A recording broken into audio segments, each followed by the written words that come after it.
Welcome to the Counselor's Soapbox video channel. This is Drug Education, Part 8, Ways that People Put Drugs into Their Body, which is sometimes called routes of administration. Both the characteristics of the drug and the way it's introduced into the body affect the experience. First, we're going to look at some common routes of administration. Oral, sometimes called eating, even though many of the compounds are consumed by drinking, is the safest. But the drug is partially digested in the stomach and then absorbed in the small intestine. Drugs may also be injected, either subcutaneously, sometimes called skin popping, or intramuscular, referred to as IM. Also, they can be injected intravenously, IV drug use.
While oral drug use is very practical, there can be some issues. The drug is absorbed in the bloodstream slowly. It can take a long time from swallowing some medication before it actually reaches the site of action or reaches the brain. Some drugs are readily broken down in the stomach acids. The result is that very little of the drug actually reaches the brain or the site of action.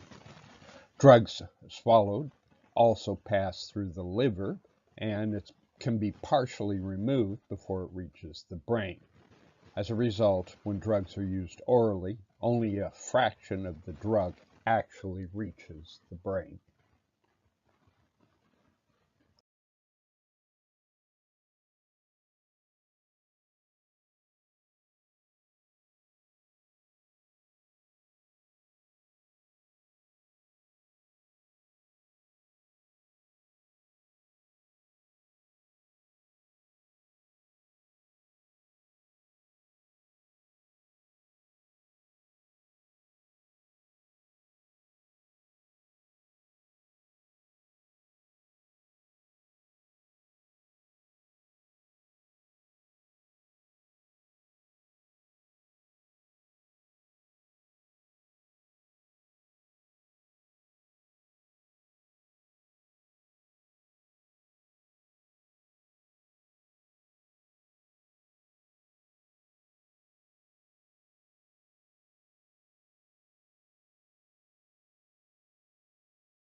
Some more things to consider about injections of drugs.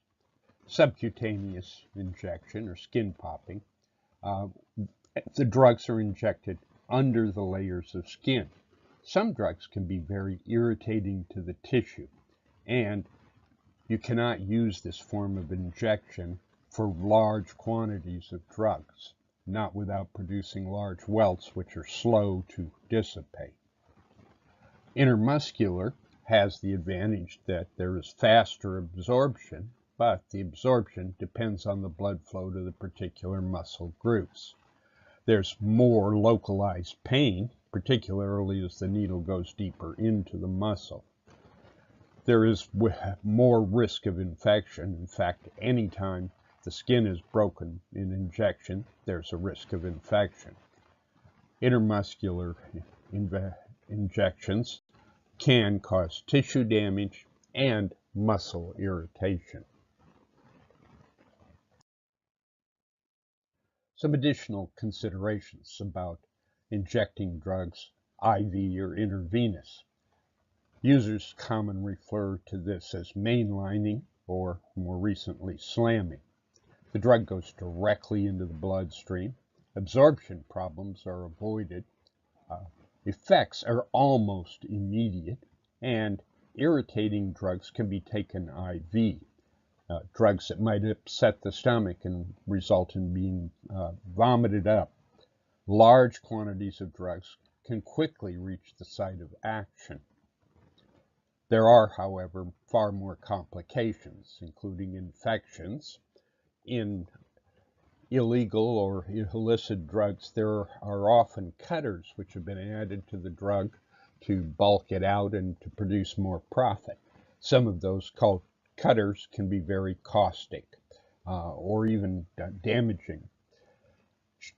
It's common for people who IV drug use to share needles, which results in an increased risk of a great many infections, principally HIV and more recently Hep C. With repeated injection into the veins get hard and it becomes difficult for the user to find locations where they can place the needle into a vein. There are common drug combinations which are used in IV form. Heroin can be mixed with cocaine, which was typically called a speedball. Now, heroin can be mixed with methamphetamine, which I've heard users refer to as train wreck.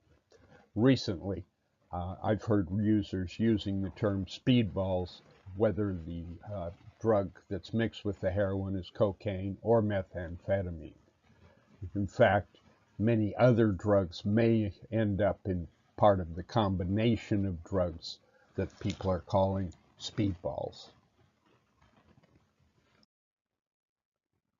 Some more thoughts about inhalation, which is taking the drug in via the lungs. The most common way is smoking, but vaping or vapors are increasingly becoming popular. Nebulizing in a medical setting, and inhalation from bags and other devices.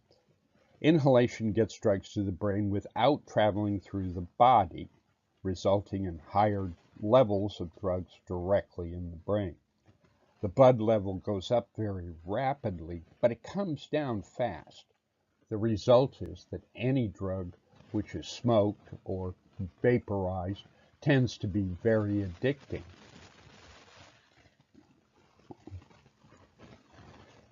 You get a small dose with each puff, but the level drops very rapidly. Drugs which are most commonly inhaled are tobacco, crack cocaine, crystal methamphetamine, a smokable form of methamphetamine, and inhalants, which can be any number of chemicals. The other, or miscellaneous routes of administration include intranasal, commonly known as snorting. Common drugs that are snorted include powdered cocaine, heroin, and tobacco snuff. Sublingual, or placing the drugs under the tongue, is preferred to oral for drugs that irritate the stomach and cause vomiting. This is most commonly used in medical settings with seriously ill patients.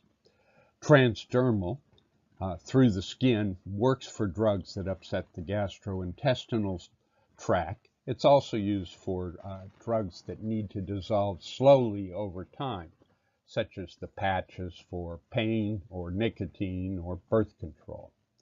And suppositories can be used even when someone is too weak and debilitated to be able to take the drugs on their own.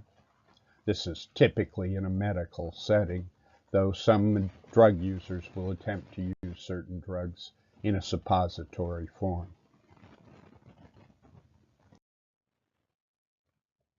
Thanks for tuning in for this brief description of the various ways in which drugs can be put into the body. What's ahead? Well, in part 9 of the drug education series, we're going to look at pharmacokinetics, how drugs move around in the body.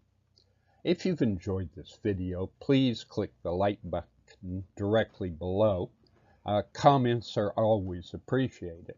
And if you want to make sure that you receive new Counselor Soapbox videos as they're produced, please subscribe to this series. For more information, please visit the Counselorssoapbox.com blog, where you will find articles on mental health, substance abuse, and having a happy life. The David Joel Miller fiction and nonfiction books are available on Amazon.